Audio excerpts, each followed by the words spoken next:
করছে। এই দেখেন আনিশা আরভিন আলফিয়া দীর্ঘ 6 মাস পর, সরি আমি একটু বেশি বলে বলতেছি, সেটা হইতেছে 6 মাস না 3 মাস পর আমাদের যে লাস্ট ব্লগ ছিল, সব মানে শহর থেকে গ্রামে যাচ্ছি, শেরপুরে গেছিলাম প্রায় 3 মাস আগে। ওটা তো 1 মাস আগে ব্লগটা ইউটিউব চ্যানেলে আপলোড করে দেওয়া হয়েছে, যদিও ওটা 3 মাস আগে করা হয়েছে।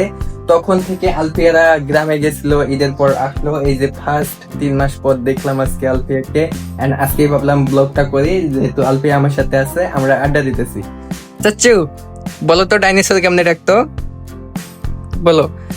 আলফিয়ার কাছে একটা আলাদিনের চেহারা গেছে। আর ভিউয়ার্স, আলফিয়া মেবি কালকে সন্ধ্যা থেকে একটু হালকা অসুস্থ, কি হয়েছে জানি না, মানে মেডিসিন হাতে খাওয়াই দেওয়া হয়েছে। আর একটু পর, আচ্ছা ওকে নিয়ে আমি একটু বাহিরে যাব, না বাহিরে না, আমার একটু কাজ আছে, তাই আমি একটু বাহিরে যাব, ও একটু ওর আম্মুর কাছে থাকবে, আবার মেডিসিন খাওয়াইতে হবে, ও একটু অসুস্থ।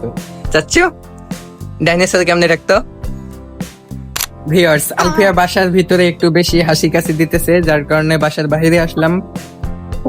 ও দেখে বাবা, ভাবলাম যে ওকে নিয়ে 5-10 মিনিট একটু থাকি, থাকার পর আমরা মানে আমার একটু কাজ আছে, আমি বাইরে যাব।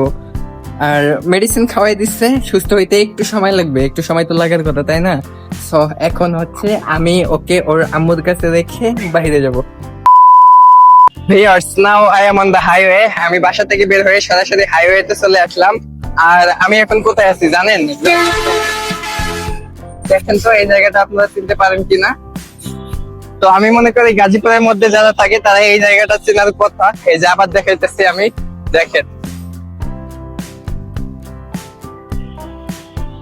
আর আমি মনে করি এই জায়গার অনেক মানুষ আছে যারা আমাদের ব্লগ দেখে, আর আমি জানি না এই জায়গার মানুষ আমার সাবস্ক্রাইবার আছে কিনা, তাই আমি বলবো এই